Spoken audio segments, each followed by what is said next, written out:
welcome back to group stages, ladies and gentlemen, of the Season 3 World Championships, coming to you live from Los Angeles. SK Telecom will be facing off against Gaming Gear shortly, of course, and that's going to be the next match. But first off, I'd like to welcome OMG's mid laner, Cool, to the interview lounge.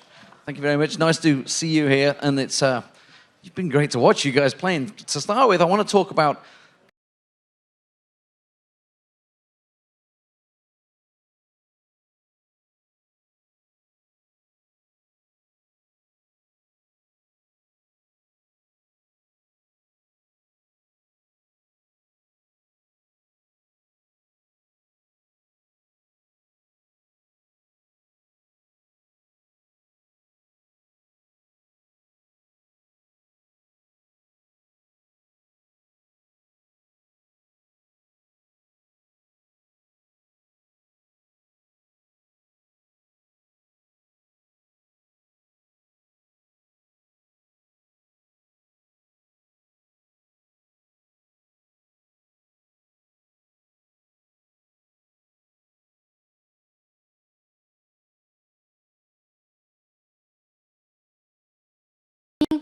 he thinks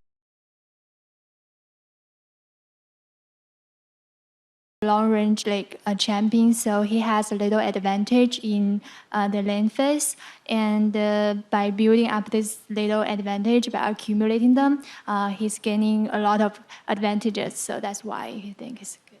now the game started unusually slow for OMG. Obviously, the lane switch almost backfired and San fell so far behind Tabs at the start. Was the team under pressure from the very beginning from Lemon Dogs? 就是你们一开始是换线了，然后换线了之后呢，好像情况也不是特别好。然后你是怎么看待刚开始的时候游戏的情况的？因为我是中单，所以首先换线就是我们队一般都是上下去交流，然后我中单的话呢也没有顾到上下路的一个情况，然后我打完了才知道，就是可能前面没有想象中那么好吧，大概就是这样。Because he's focusing on his own lane, he doesn't really pay much attention to other two lanes, so he didn't really think they are falling much behind of other to Lemon Dogs, but he thinks they played very well in the mid phase or the late phase, so it's pretty good. Okay, yesterday you guys faced off against SKT T1. Obviously, it was a big matchup against Faker in the mid lane, worldwide known. How do you feel you stood up against Faker and against the rest of the mid laners in the world, I guess, that are in this competition? 因为你已经打了好几场比赛了，你也跟其他的很多中单打过比赛，然后你觉得跟包括在 Faker 在内的其他一些中单，你觉得跟他们对线啊各种感受是怎样的？我就最近打了3场比赛，我觉得不管是哪一个队的，就是那个中单的话，我真的觉得都很厉害，没有，就是看那个英雄的克制吧。然后我觉得每个队伍的中单在训练赛比赛都有用过，所以我觉得都很厉害，很厉害。Because he has played 3 matches with 3 different teams. He think all of their mid laners are pretty good. They're very good players, and he learned a lot from each of them. And 但我觉得 Faker 还是更厉害一点。Faker. Yeah, but he thinks Faker is kind of the best of them. Yeah, I think the rest of the world also agrees with you. Thank you very much, Cool, for joining us, and good luck with the rest of the tournament. So, while all of us here in Los Angeles had a great time bringing you the World Championship games, Monty, Crepo, and Doublelift, well, they've also learned a few things along the way. Well, Riot asked me to come out and be on the analyst desk. Riot graciously invited me to become an analyst at the analyst desk. I really love doing anything from analysis and eventually, hopefully, one day color casting. I'm happy to be here and breaking down some of the games, having a little fun after the matches.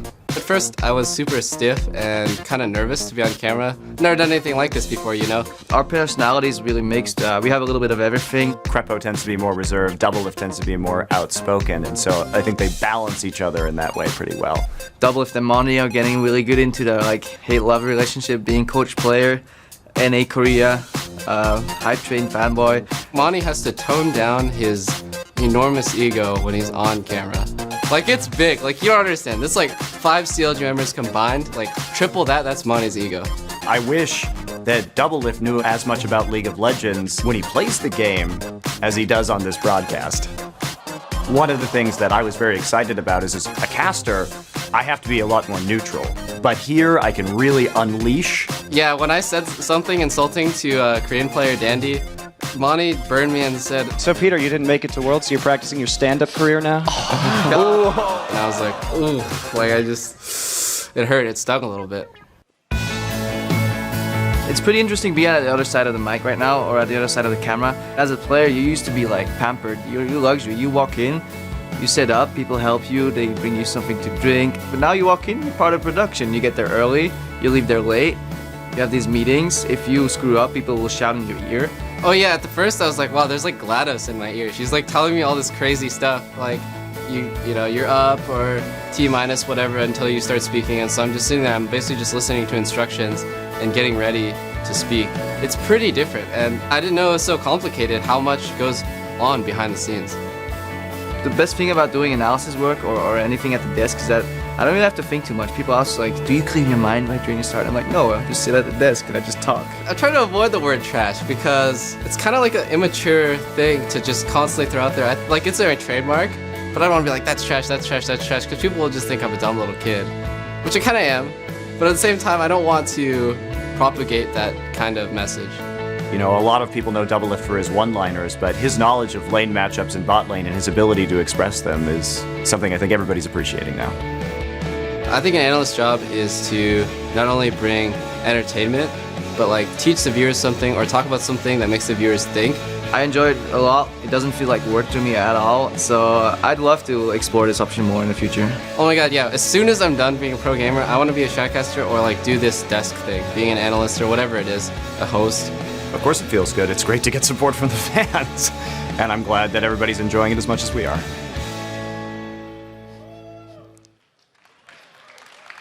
I kind of miss being over on the analyst desk. It's definitely fun with all the little jokes going back and forth. Everybody's friends, though. I do want to respond a little bit to the analysis that they did, though, because they were split on my criticisms of the Abyssal Scepters.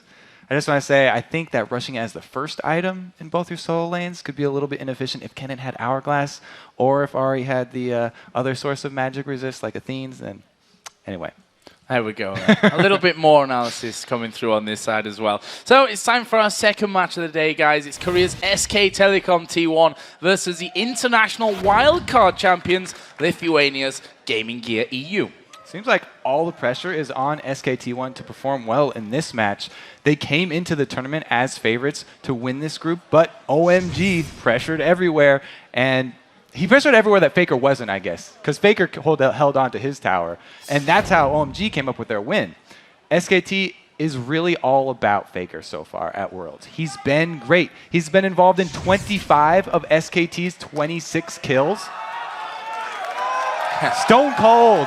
Yeah, stone cold and a lot of fans, and no surprise, he's incredible to watch. And today, that incredibly tough task of shutting down Faker falls to Gaming Gear's Mazarine and Alanir. Yeah, if we do look back to Gamescom, the synergy between Mazarine and Alanir was really the reason they were able to get past the wildcard favorites, which was Pain, and get to the spot that they're in now. So if they want to get past SKT, they're going to need to rely heavily on that combo again. I think Alanir ganking side lanes and Mazarine roaming, coming up with some game-changing mid-game plays is really the secret here for Gaming Gear. Well, everyone says that they want to go up against Faker and prove themselves, and now they've got the chance here, the guys from Gaming Gear. So let's have a look at the starting lineup, starting with SK Telecom T1. On the blue side, they are Impact in the top lane, Bengi in the jungle, Faker in the mid lane, the Piglet AD carry, and Poomandu the support. And on the red side, it's Gaming Gear EU. NBS is up top, Alanir is in the jungle, Mazarine is mid, Deadly Brother on AD, and Inspiro on support. I just want to remind people here who have maybe overlooked Gaming Gear and not really seen where they've come from, because to get into that international wildcard finals at Gamescom just, well, less than a month ago, I guess, by now, they actually played through the CIS and Baltics qualifier that had hundreds of teams in. I think a 256 team bracket that they actually got through to get to Moscow in the first place, win there, and then get to Gamescom. So now these guys, despite having, let's be honest, a rough start in Group A so far, they can pull off upsets if you don't watch out. Yeah, they've fought a long ways to get here. So let's get into Champions Select and see what's going to go down on this one. Coming quickly here as we see SKT banning out Orianna, Thresh, and Renekton, 3 champions that Gaming Gear really have been relying on. Yeah, the one thing they did let through is the Sona, which Gaming Gear put a very high priority on. They did take away, in exchange for letting them have the Sona, they've taken away that Renekton for the top lane from NBS, though. Now...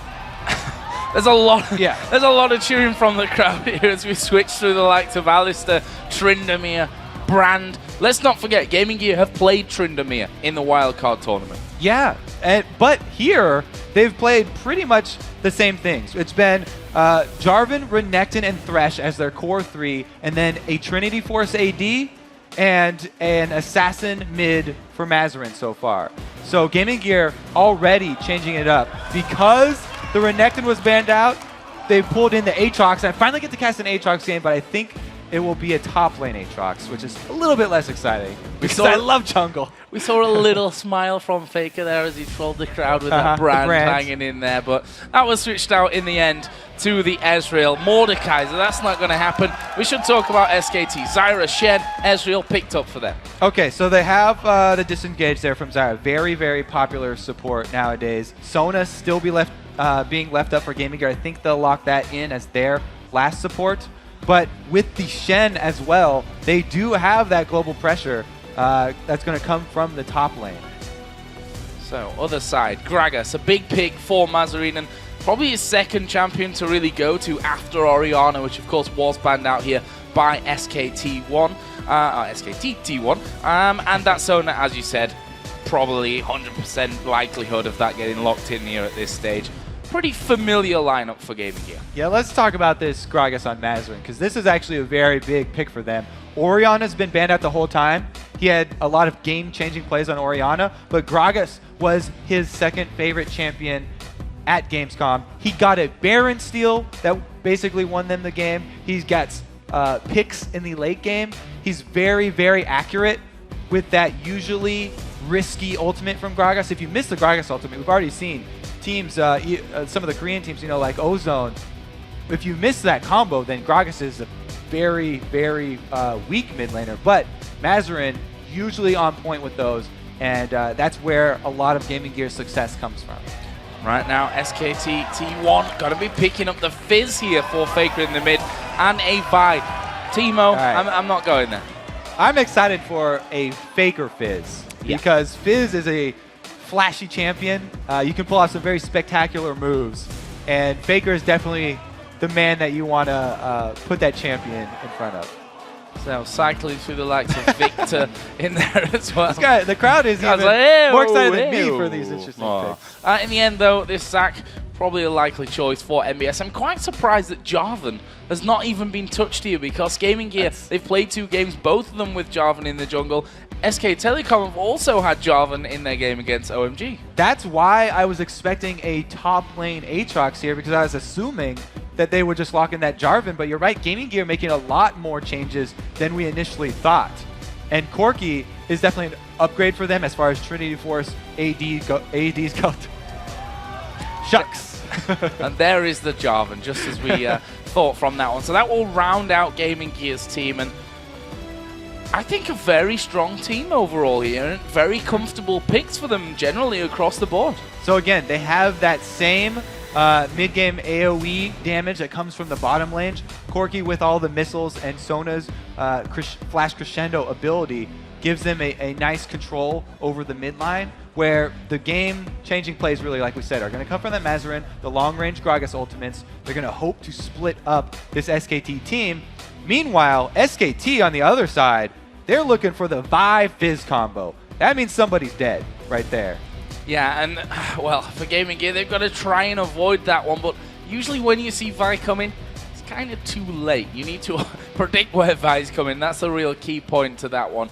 So it's two very strong teams here on very different stages of their whole tournament, I'd say. Obviously, SKT T1 not having the best start to things. They're losing out there to OMG. On the other side for Gaming Gear, they're rock bottom right now. And hopefully this day off that they had yesterday, they've really managed to group and talk about things and get over what I think were a lot of nerves as well for them. They don't seem too down, though. It seems like they're in good spirits right now.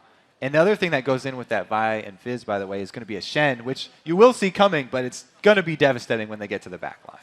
Well, then, let's have a look then at you guys and what you've been thinking about this one. Something tells me it's not going to be too close. LolEsports.com says 93% of you believe in SKT to win this one. All the analysts said SKT as well. I guess I'm going to have to go with Gaming Gear just to be the possibly one person in the world, along with the other 7 that are right. All right, guys, write that one down. Joe is for Gaming Gear here. Let's keep track of his scores. That doesn't count onto the caster's total. We'll just throw that out there right now.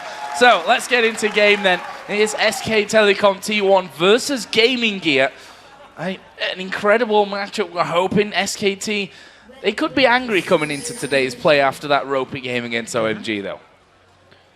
And Gaming Gear, they have had very, sporadic spots of brilliance. In the mid-game, they've had some team fights where they win when they're already down by like 10k gold, yet they still come out ahead in one of those later game team fights. So they do have the ability to even win after they're already behind. So if they can get off to a good start, then maybe you and that 7% of the fans could show everybody that they've put all their eggs in this SKT basket erroneously.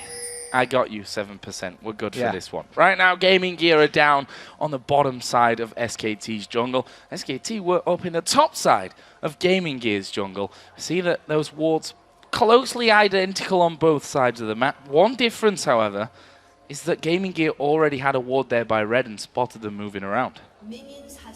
So they will have knowledge, but you're right. Those are the sort of classic dual red side invades. I mean, SKT1 are the ones that have the lane ward, so they'll see Aatrox going up top. And Aatrox as the top laner, the reason that Wicked really likes him so much, because you can make use of that passive very early, go for a turret dive and a flashy kill early, and then once you have your ultimate, popping that with the extra attack speed you get from charging up Bloodwell means he's a beast at taking down turrets if ever left alone. So there's a red buff taken from Alanir, and a very quick one at that, using his smite here to get that one away, actually leaving up part of the camp as well. So Bengi's going to come around and have to reset that one a little bit later on. And because of that Tribush ward, they saw the exit of Alanir out of the jungle, so Bengi's not wasting much time here. He's not going to even go check his red, knows that it was stolen away, and he will answer here with the Gaming Gear red. So look at that statistic there for Mazari. 100% win rate with Gragas from that wildcard tournament. We'll see if that can continue today. Certainly, I think a different caliber of opponents that he's going up against. It's Faker in the middle, after all. Faker's definitely a different caliber. Maybe be in his own league even. I don't know how many people can stack up against him. He will be going up against Reginald later in the day, so he has not faced all of the international mids. We'll see about that one. I'm sure Reggie's really excited about that one as well. He actually is really excited. He's not super confident, but he's very excited. Excited, at least. So we saw there a bit of counter-jungling going on. And I say a bit, I mean really a lot, actually. Yeah. We've got the entire time Bengi on the top side of the Gaming Gear jungle. Alanir's down on the bottom side, and he's actually moving down now to that bottom side of this bottom lane. So we'll see if he can actually get in here. They've spotted him, though, from that Tribush ward. Ooh, good flash there from MBS. Gets out of the Vault Breaker range from Bengi. And there was no, late flash there from Bengi. You can actually Vault Breaker flash and still land that, but you have to instantly react. It's very, very difficult to do. Now Aatrox with no flash will have to worry. He does not have wards up top either. And with Alanir not backing yet, he's not going to be able to supply wards for Aatrox. So this mid lane then, Mazarine on Gragas versus Faker on Fizz, and Mazarine got a slight CS lead, got actually a level lead there. We saw him hitting level 4 that little bit earlier than what Faker's done, and Mazarine generally being good with this one, but Alanir right now is down in this bottom lane, hammering away on towards Piglet. They switch around. No! Deadly Brother going very, very low from this one. Piglet forced to flash away. Deadly Brother has managed to walk, but now they turn around. They're going in on towards Alanir. Are they going to be able to get across? Flash. Here is Bengi moving across. They've got a ward for Vision on towards Alanir. Right now, it looks like they might be able to get back to the turret. There's the grasping roots on Inspiro, and he does get back to safety. That exchange right there just reminded me that Bengi, or Piglet actually, he's running Ignite with the Ezreal. So he's definitely looking to Arcane Shift forward into the fights for cleanup, as opposed to backward. But Deadly Brother was the one, the ADK right there, overextending a little bit. Almost cost him his life. But nobody goes down. SKT1 are able to shove the wave into a turret, which is going to allow some CS to be lost right there for Gaming Gear. So Bengi on his way, and he's like, look at that. Camp all up. Bad times. So, they will clear that one out. This top lane, despite that early pressure from Bengi, MBS, no flash, but Aatrox's generally going to be that little bit safer with the ability to jump away, get his slows down, and have that passive for use if needs be. Yeah, Bengi having to clear out those small lizards from the lizard camp means that he knows Alanir doesn't have the timer on his red. So I don't think that there will be a repeat invade from Alanir on the second respawn of that red. But Bengi's going to be aware of that, so they can actually take advantage of around the 7-minute mark. We've seen a lot of these Korean teams go for secondary invades on the buff spawns. So Alanir just had a bit of a visit towards mid. Faker actually recalling from there, and he's going to come back into lane with double Doran's rings. Got himself some wards as well, so should be able to set things up for Bengi to actually get in there and have an impact. Yeah, and like you said, we're coming up on that 7-minute mark. So with Faker timing his recall already at 6 minutes, he's going to be ready with that power spike of the dual Doran's rings, but he's also bought pink ward and green ward. Come to clear out so much vision from that mid lane. You can see even Bengi as well as Ezreal doing their part buying these pink wards. They are going to spam vision in this bottom side, which is very dangerous for Gaming Gear. We saw Mandu there, and Piglet taking a bit of a blast from Inspiro. Right now, Bengi is waiting inside of the tri-bush. They're going to spot him. They've spotted him there coming around. Right, and then they just back away. He uses his pink ward there so they can clear out that vision in that bottom lane. It's going to leave Gaming Gear now a little bit more conscious as to where they are positioned in that lane. Interesting. So Bengi going bottom with the gank. He's able to tell that Gaming Gear have a ward in that side bush because they started moving back only when Bengi got into vision of that river ward. He drops his pink up there to clear that one and allows Piglet to use his pink ward to clear side bush. So now Piglet and Pumandu have side bush control as well, which is very important for Zyra with the skill shot CC. Well, the funny thing is he put his pink ward down on that top side bush, but there's a pink on the bottom side as well. They're kind of missing each other on that one. There's Bengi's statistics right now for Vi. 100% win rate. Certainly the kind of win rate that you don't mess around with. As Mandu putting down more damage. He's around about half HP himself, so they need to be careful not to go too far. Up top, they've timed the flash here from MBS. It's about to run out. So Bengi's making moves up there, but they've already been able to fill in a ward easily bypassed by Vi with the dash that she has. And NBS, he's got another 20 seconds left on his flash. He won't have it for the gank. There is the taunt coming in. Where's MBS going? He's actually headed around the other side. Will pop his ultimate here. Jumps over towards that tri-bush. Already taking a good chunk of damage going through that turret. Is Faker going to come up to this one? You can see that Mazarine started to work his way down. And MBS, where's he going to go from here? He could have gotten out if they had a mid ward for vision. But since Faker went to farm the Wraith camp, he thought Faker was coming to cut him off. And he burns his flash again. He wanted to burn his flash to try and not not give up first blood and suicide to turrets right there, but he ends up doing both. Mazarine there going to throw down the barrel, but Shen going to come into this one. Lands a taunt. Mazarine is a dead man. Faker picks that one up. Meanwhile, Inspiro goes down in the bottom lane. Mando is low. Piglet's going to chase in here on towards Deadly Brother, who will have to Valkyrie back away towards that turret. And, well, when it rains, it pours here. As Alania now being troubled underneath the turret of his own. Faker tanking that one up. That'll switch off. It's going to go down. Alania picks one up there, but that's kills everywhere for SKT. That was devastating for Gaming Gear all over the map. Aatrox dead, first blood. Aatrox passive down as well. Bangy's not done. That's Deadly Brother, and he's going to go down for this one. Did manage to pick up Mandu in the process of that one, but still, it's another one spread across the board. Looking at kills here. 2 for Bengi, 2 for Faker, and a single one there on Piglet as well. They have been able to trade there.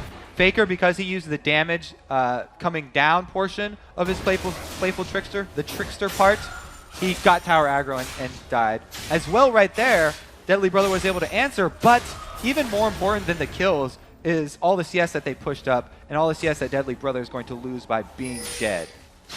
So MBS, no passive at this point in the game. No flash either that was used as he tried to escape a little bit earlier on, which leaves him very, very vulnerable in this top lane. We already saw Impact there giving him a good bit of damage back after the taunt comes in. So things start to slow down somewhat. Let's have a look down the items between the AD carries. Almost a mirror image between the two, headed both up towards that Trinity Force. Yeah, that's no surprise. Both of these are the Trinity Force AD carries. I guess Kog'Maw's in there as well if you're Genja or if you're Imp. Yeah, if you're Imp looking at Genja. Double Lift is not sold on those yet still, though. So, across the map, we see already boots some ability in there for Bengi. That's going to make him a little bit more dangerous as he runs quicker around the map. Picking up an Oracle here 10 minutes into the game. Wow, that's a very, very ballsy pickup. A little bit less so with the changes to Oracles because it does persist through death now. I guess that just shows confidence that they want to be able to clear out and continue to have pressure on each lane. Oh, Deadly Brother trying to put down Piglet here as we are going to see Stranglethorns coming in. There's a crescendo. Well, here comes Bengi from the side. They've not seen it. This could cost them. Deadly Brother surely going to be finished off. Bengi picks up another one. This will be a 2-for-1 in the end. Right. Pumandu did go down, but a 2-for-1 and 2 more kills for Bengi. Okay, what it was Bengi was the one getting all the last hits. I forgot he was the one getting all the last hits. So the way that you exert your pressure as a jungler, if you're the one who gets all the last hits from your ganks, is that you get the mobility plus vision control of the Oracle's mobility boots combination, and that allows the first kills that your team gets to effectively pressure all lanes because your opponents don't know where the jungler is, so every single lane has to play careful, or they go down just like that. That's going to allow a Dragon pickup here for SKT. We also saw a move from Impact there, going between the inner and outer turrets in that top lane and stealing away that entire wave of minions. Faker actually did start to come down, by the way, to that bottom lane to see if he could get involved in a few more kills. In the end, though, it's Bengi who's soaking the wall up. Oh, yeah. MBS and Impact here can have a bit of a fight with each other. Actually, Alanir is coming around the side as well. Impact pretty tanky already with that Sunfire Cape in there. He's not actually seen Alanir coming down, so this could be deadly as Jarvan does come around there. Impact down to below half HP. He's going to try and stand United away, and he is going to get away. Wow, brilliant from Impact. Straight to base. Nice recall. He's got a good shield down there, ready to buy. It is going to give them the tower pushing power that we talked about for Aatrox, and that combined with Jarvan will be enough for Gaming Gear to claim the first turret of the game. First turret of the game for Gaming Gear there. Exactly, or not quite exactly 3,000 gold behind, but certainly close enough from that one. Bengi here going to get things kicked off on the blue buff. We'll see Faker come around and collect that one for himself. On the other side, Gaming Gear's blue buff is available for the taking as well for Mazarine. Yeah, Bengi actually doing a very good job of showing why it's a good thing to let your junglers have the kills, because they can visit all of the lanes and pressure the entire map because of the early roaming advantage that they have. And I also like that he's building into that spirit of the ancient golem on Vi, because It will give him some HP to make him a bit more tanky and tenacity for him to allow him to get out. But cooldown reduction is really the best way to scale a jungle Vi as they contest for this blue here. There's enough pinks on Gaming Gear though that they are able to chase off SKT. Anyway, cooldown reduction is amazing for Vi because proccing her denting blows is the way you get so much damage. Oh, that not great from Piglet. The aim on that one, but that turret going down very, very low there and will be finished off here along with that one as well. Piglet just trying to run as much of those minions down low as he can to prevent Deadly Brother getting the farm. Blue Buff actually is still up there, so in the end they decided not to fully challenge for that one unless they left the camp up somewhat. No, it is still there, so SKT going to come around. Gaming Gear looking like they're not quite so happy with giving it away though.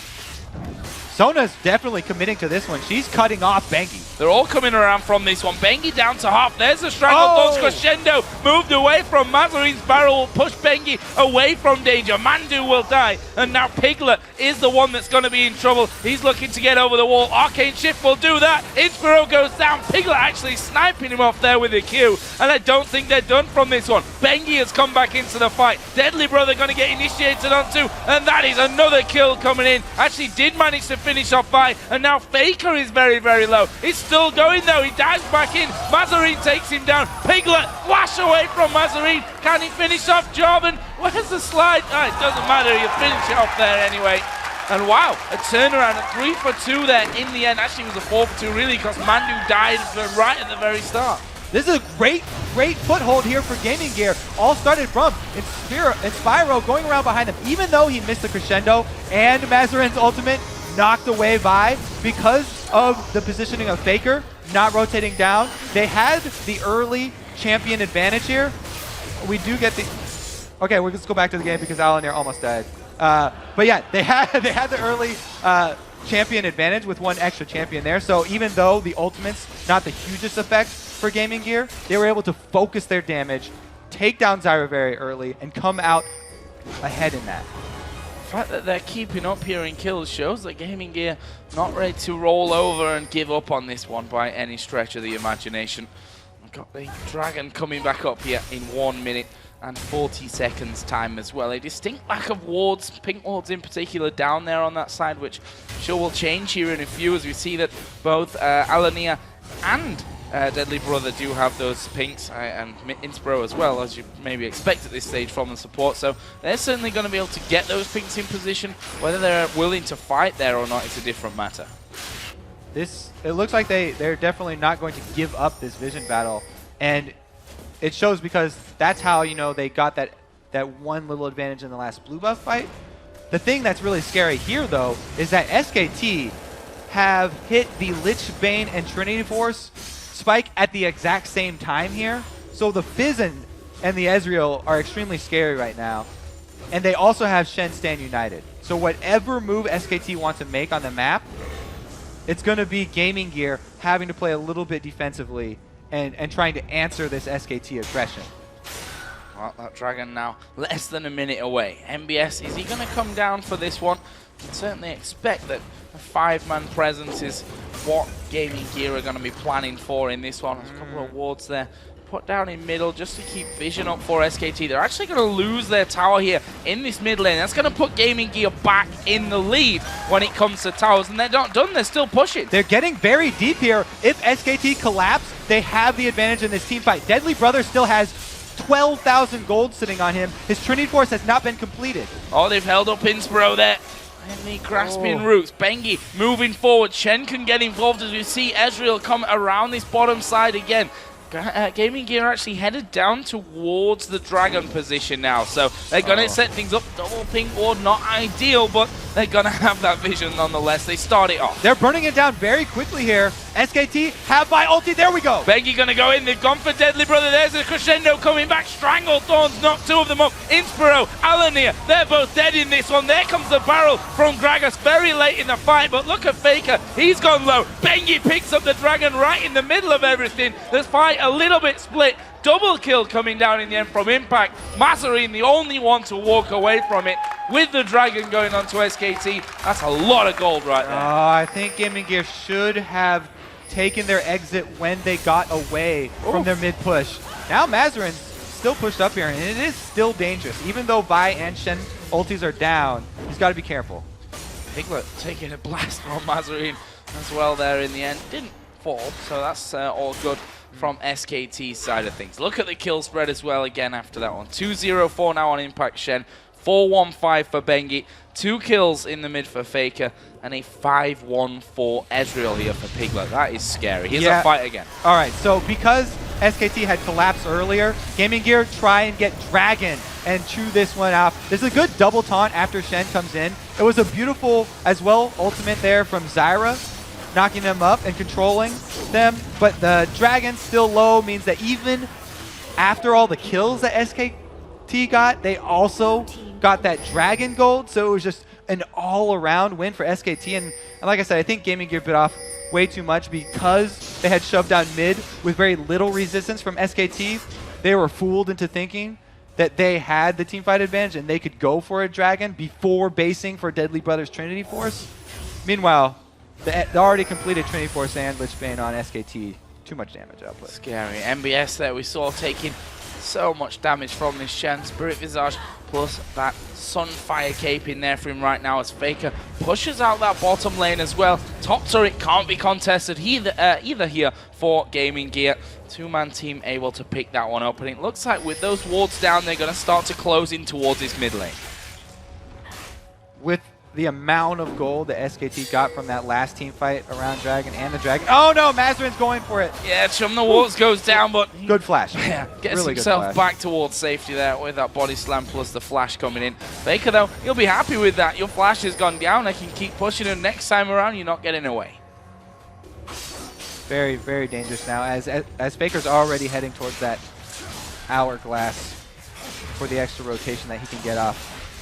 SKT1 right now, since they have control of the entire map, all they have to do is ward up the insides of the jungle here from Gaming Gear and CS all the lanes until they get the cooldowns back for another one of those decisive team fights. Look at Impact there over the top. In fact, forget that. It's Bengi coming around the side. Piglet was on the top as well.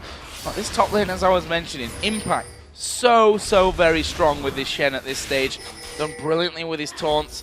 Stan United's all been in the right place at the right time. Meanwhile, Faker, he's not even hidden himself in this bottom lane. He literally stood there and waited for Mazarin to start backing away. Goes in, he's now on the top side of the tower with the minions about to be taken down. And look at this, he's going to put the damage in onto Mazarin. There is Shen coming around. Didn't really need him in the end. Impact and Faker again teaming up for the kill. They're going to do a lot of damage to this turret. They might even stick around if Impact tanks it up for the kill. Yeah, Fizz is great at getting down poke damage even as a melee under a turret because he has so much mobility. Another engage here from SKT1 on the other side of the map. Alania sliding in from this one, puts a Cataclysm down. Will it be enough to save MBS though? He's trying to run away. Alania, is he going to pay his price for it? There's a crescendo from the side. They focus onto Deadly Brother. He will Valkyrie back to the tower. Piglet goes low. He's exhausted, but Bengi dives in. Also very low here. Inspiro takes a big hit, but in the end, no kills. But look at the bottom lane. They're pushing. They're on the inhib. That was 3 versus 4 up top, and SKT1 able to chase off Gaming Gear, allowing Faker plus Impact to take down the inhibitor turret. Their base has already been breached. Base is breached. There we saw Inspiro, or didn't see really Inspiro going down, but I'm sure it wasn't that entertaining anyway. Bengi just getting straight in there. That's a 5-1-5 buy. Look at this though. Deadly Brother goes straight in over the top with a Valkyrie, trying to chase down Piglet, who's already very slippy. There's a bomb landing. Mazarin is coming in there as well, but Ezreal, being Ezreal, will be able to escape. Aatrox with his passive down is very vulnerable, and his dash is gone. Yeah, 3 men on top of him right now. Chances of survival, 0. Faker gets that one. That's his 4th of the game right now, and one by one, they're falling here, and Faker's not done. He's looking for more. Actually, he'll back away and recall. Oh, in fact, the entire team of SKT are going to recall. They've got plenty of cash to spend right now. This is going to be a very difficult defend for Gaming Gear. Because that inhibitor turret is already down, SKT1, they don't even need Stan United available. If they wanted to, they could just walk down that bottom lane and force the fight at inhibitor. They can also clear out vision on any area of the map that they want right now and force Gaming Gear to come to them. It's an 11,000 gold lead that SKT are currently sitting on. Those wards that were put down by Gaming Gear are going to be just as quickly taken away from around the Baron pit. And SKT, they don't even need to risk Baron, but in the same token, they can fight Gaming Gear if they come anyway. This should be a win-win scenario for them. It is actually very dangerous for Gaming Gear to get next to this Baron wall, because Faker can jump right over. And there we go, Faker dives in, Deadly Brother, he's gonna fall. Inspiro getting hit by the True Shot Barrage, will have to back away. And we see Alania still in there trying to take down Mandu, but honestly it's just a matter of time there as he gets knocked up, he gets taunted and finished off in the end by Piglet, who's now back on the killing spree at 6-1-5. SKT, they're gonna go straight back into the Baron pit. This should be theirs. Yeah, when you get this far ahead, you have the money to clear out the vision around Baron to force your enemies to come to you, and then you also have the items to back up the picks when they come to the edge of the Baron pit. Vi, Fizz, Ezreal, Shen, all can get right over there, and Zyra can throw her snare over the side, which is what she needs to get down. So very, very tough place for Gaming Gear to be in. At least Gaming Gear is able to answer with the Constellation Dragon. An added bonus, or a little bonus, I guess we could say, not really added, just to bolt on to what happened a little bit earlier on. SKT, well, that gold lead is 12,000, 12,500 even at this stage of the game. We see that that's actually the first dragon of this game for Gaming Gear. We'll see if they can do anything to stay in this one. Right now, though, they're going to be on the defensive. SKT T1, they've got Baron on, they've got a massive lead in both gold and obviously then translated into the items. This is a dangerous time for Gaming Gear. And they've got a massive lead with a team that has a guaranteed engage. They've got Vi backed up by Shen and Fizz the Assassin. Like I said, very good at poking under turrets even though he's melee. Wow, that's Allen here. Two-shot barrage comes across there. And just that combo almost taking him down. Faker moves in as well. Suddenly dances back, and all that time has managed to pick themselves a turret. Faker actually uses Zhonya's there, but Mazarin didn't explode the barrel till the Zhonya's actually came out, and he took the damage for it anyway. Never mind, Faker goes back. Rest of SKT still hanging around there. Shen still pushing this bottom lane out. There's not a lot left in this game for Gaming Gear. And they continue to push as well there on the steps, and there's so much on the back foot here, and SKT, honestly, they're going to have to make a big mistake. Probably even more than one mistake at this stage. Everyone always talks about, you know, the huge spikes that Fizz gets when he gets his Lich Bane, but it only gets scarier from there, because like I said, that adds another AP ratio onto his kit, which means the later the game gets, the more scary he gets. He can chunk people down even under turrets at this point and get out unscathed. It's so dangerous for Gaming Gear to even get close to him. And there we see it, Alania almost hundreds as it, well, is taken down in it wasn't on screen, but that was basically what I was talking about. All the rest of them going into this one, though. We see Inspiro going solo. He'll be finished off by Impact. The rest of them, they're underneath the two Nexus turrets right now. Impact not caring about that whatsoever. SKT have taken down two men. They may look to get their second inhibitor from this one. They probably will get it with this as well. Shen United here is going to protect Faker, but they won't actually re-engage on Mazarin. This is going to be two inhibitors down, though. SKT with a massive lead. Massive lead. And I'm not sure if Gaming Gear can even think about going for the fight again. Taunt comes down onto Deadly Brother. And with that regen that they're grabbing from that Baron buff right now, they're leaving the base with only Faker remotely low from that last engagement. They're going to rotate over to the top here. They feel like doing they it want by to the clear book. out every single lane. Faker's going to go spend his... Oh, it's only 900 gold there. So they're actually not going to get a whole bunch by him basing. He goes back for Home Guards. Was that the upgrade he just purchased? Yes. Home Guards picked up there. Which they don't actually need that at this point. Not particularly, but he's full health now at least when he comes back into the action. You can see that all those pink wards down and wards giving him complete vision control over Gaming Gear's base with that Baron still running on them. Not too much time left on it though. Gaming Gear have slowly but surely lost a big portion of that base. Only the one turret still left in that top lane. Faker isn't with the rest of the team right now, and Gaming Gear are kind of at that point where they're like a caged animal. They know they don't have much hope left, so they'll make a reckless move right now. And they will go for this Bengi Piglet duo that's standing up by the turret, it's one of the only moves that they really have left is hoping for a Mazarin ulti, someone by themselves into turret, and capitalizing very quickly. Other than that, it's really SKT just pushing in for the win. Well, at this stage, that Byron buff has now run out. Deadly Brother trying his best to spam his abilities and get them away from those Nexus turrets. The final final inhibited turret will be focused and finished off. There is Impact going in. Stranglethorns knocked 2 of them up. They're not going to escape from that one. Now they go on towards Mazarin. He heads back off towards the fountain, and MBS becomes the focus. But they're going to go in towards these Nexus turrets. The first one going to go down. Alanir goes straight in there. They pick 1 kill up, but they're probably going to pay the price of the rest of them for this one. NBS using his passive there to stay alive for a little longer. Mazarin, though, the only man left alive. They're diving him here right underneath the fountain. There's the last second on it from Faker. He does go. No, he doesn't die in the end. Just about survives. SKT finish off the Nexus and the game. Brilliant performance. They pick themselves back up. Yeah, that was a very clean little initiate there by Mandu at the end. But SKT really, after the mid-game team fight there, where Gaming Gear basically forced the issue themselves. After SKT1 got that lead, they never let it go. Yeah, not making too much hard work of it, I think, and see that shake of hands between these two teams.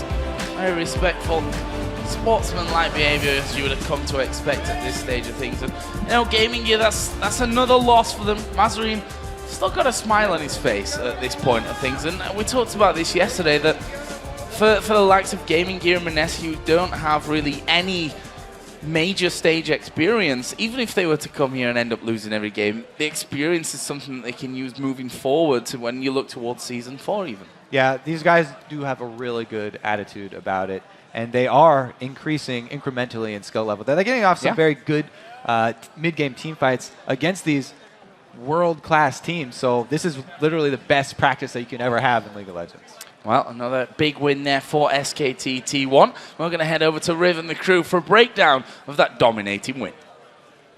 Thank you very much, gentlemen. And it's actually one of the games that we kind of thought would go the way it did, coming out of coming out of picks and bans for their champions. It was really something different actually coming in for Faker that we noticed is that Fizz pickup. Yeah, and this is really a testament to SK Telecom's versatility here, because actually that's the first time Faker has ever played Fizz in a professional match, and that is his 19th different champion in 51 professional games, so that gives you some idea of the scope of his champion pool. And it's also only the 3rd game that Piglet has ever played on Ezreal, so they're trying to mix it up here, trying to get some different strategies in, and I think that's a good sign. It really surprises me that he would pick something new and show it against Gaming Gear that like other teams in the group are going to pick up on, oh, he plays Fizz, but at the same time, I think he might just be flaunting his huge champion pool, being like, I'm Faker, I play everything, and I'm good at everything. I just think it's the opposite. If you have a chance, if you get into a game where you're top favorite to win and you have a little bit of leeway, let's face it, they're outclassing the other I'd team. agree with With that. all respect to Gaming Gear, you cannot like discredit that SKT1 is like a giant compared to them. And this gives you a little bit of leeway to try new champions, still at a world-class level in front of the crowd, like the same setting, just to introduce something new. But not only that, I think it's actually good to use it because at this point you're saying, hey, look what Faker can play, and you may not have thought it's a threat before. That's another ban that Faker can absorb right now, and I think it goes further in the mind games that way. Yeah, specifically with the Ahri Fizz play we've been seeing so much of, and people trying to pick Fizz against Ahri, even though it hasn't been scaring people off the counter pick as well, it could just be another thing that adds to Faker's repertoire. And just one more thing about that game, with these picks, with the definitive win that was found, it was a slow start there for SKT. They kind of put their hard hats on before really going full force. I think at the beginning we still saw SK Telecom being a little shaky in that game. They were over-aggressive at times, but really when it came to that Dragon fight, you could see how well, Kobe was talking about the power spike that they got with Trinity Force and Lichbane. They knew it was a great time to fight. And not only that, but their team fighting was virtually immaculate. When they came in with the Assault and Battery, it chained perfectly into Vault Breaker, then into Shentot, then into Zyra. And so that chain CC, that's what we expect from SK Telecom, and that's what allowed them to take the Dragon and 4 kills, and Gaming Gear player got absolutely nothing in return. All right, so with that game, now let's take a look at the Group A standings. With their win, SKT has taken control of second place, at least for now, while Gaming Gear is looking for their first win here at Worlds, still 0-3. So all week long, we've been talking about what kind of impact Faker can have on a game. And now we want to know your answers to our Twitter question earlier. We asked you, which pro do you think is making the biggest impact on Group A and why? And here's what you had to say. JLOH14 says, I think Loveland is making the most impact on Group A. His aggressive early ganks allow OMG to gain a lead and snowball from there. Ironically, though, his not-so-aggressive ganks made him also get a lead in the Lemondogs game because he completely dodged Dexter camping out. I actually met up with Dexter during this game, and he's like, yeah, I will camp top lane for like a minute. But where was he? And we explained to him he was mid, so Loveland, like, next level reads. All right. Mnemonic C or Mnemonic G says, Dyrus is the most impactful player in Group A. If TSM has a rough time, he's going to be the one to keep their heads in the game. What do you guys feel about that? I think Dyrus is a very consistent player, but I wouldn't say that he is the most impactful. He's not a big playmaker. He's more of just like a rock that will always do well, always like carry out his job. I feel like Dyrus is really strong, probably one of the best top laners in his group. But to say he's most impactful is, you know, a little questionable. All right. Bossa Nova, sweet name. I think Dexter will have the biggest impact. If he can get Nuke Duck and Tabs rolling, they're unstoppable, and I think we already saw a little bit of this. Yeah, I mean, he was unfortunately not able to get Dexter and Nuke Duck rolling, and we were talking about the Lemondogs loss. Like, they've kind of had 2 losses to spend here, and they have to run the table from here on out. And Dexter, he can't get, I guess, red like they were in that past game, because even though they first picked Elise, I doubt because it was red, though. You said it was a next level read, Crepo. Yeah, okay. Damn it, I got put on the spot there. Yeah, but if it's an Elise that you're first picking, he needs to have a larger game impact than he did in that last game, because they gave up Kennen for that, which was very valuable. All right, our next winner and answer, Nick CSGRV says, Faker is making the biggest impact so far. Even when SKT loses, he is still bringing a completely new level of play, and that was just reflected on his face. Yeah, he's the ace of that team, but don't count Piglet out. Even though Piglet really didn't get rolling on day one, he did have a higher KDA than Faker over the course of the season in Korea. So keep an eye on him as well, because he can carry very hard, and his teamfight positioning is frequently excellent. I'm just hoping that, even though it was about Faker, Piglet needs to play his core champions again. He needs to be playing Caitlyn and Vayne. We've had this problem effectively with Ozone, where we saw Imp, the Vayne Caitlyn player, trying to change off to Corki and Ezreal in this really short time frame, and it hasn't worked out so well for him. Well, there was a Kate ban last game, and I know these guys were talking about going Vayne into Corki as not being an ideal matchup. So I think that's probably one of the reasons why we saw that shift. All right, so with those 5 answers locked in, our social media experts actually found one last one straggling along. And this one is from Scumbag Crepo. He says, I think Impact will have the biggest impact in top lane. Get it? Really? Yeah. Well, I had to try. I don't get it. No, you don't get it? I'll explain to you later, Peter. I just really wanted to win something. I mean, after losing all those predictions, I just wanted to try and win, and I felt like I really had that one. Is it winning when you just call into production and say, guys, I made a tweet? No, that's losing. We'll make sure that never happens yet. I don't know what you're talking about. We'll make sure you get a seat in the front of the crowd, and somebody will throw you a Ziggs bomb later. Thank you. All right, perfect. So congratulations to everyone and the winners of the Logitech Gaming Mice. Those are some impactful tweets. And yes, I know impactful is not a real word. So please keep hitting us up with any grammar mistakes Riv may or may not make with your picks for the players who will make the biggest impact in Group A. We're at LL Esports, and be sure to use the hashtag Worlds. All right, guys, it's time for the Fearsome Foursome here at the desk to lock in their picks for Game 3, the Team Solo Mid versus Lemondogs. We already heard the cheer from the crowd as Team Solo Mid walked out on stage. Gentlemen, Crepo, take it away. Okay, sorry. Yeah, I was expecting something else there. I'm going with Lemondogs here. As much as I'd like to see TSM bring back a game. Ooh, you got a boo. I'm getting It's going to be a lot of that. It's not my day, is it? I keep losing prediction. The crowd's booing me. But at least I got my tweet on the screen. That's a small victory for you, dude. TSM knocked my team out of Worlds, so I'm going to go ahead and say Lemondogs. Boo. Oh. Boo, dude. Love for the Lemondogs so far. Mani? I'm going with Lemondogs, too. I think they looked really strong against OMG. They're getting better and better as the tournament... I hear the crowd. Double lift, scumbag Crespo, Monte Cristo, DSM, DSM. Nice chant, guys. Nice chant. Thank you. That was quick. That was I feel like you planned that beforehand. But really, I have to go with Lemon Dogs as well.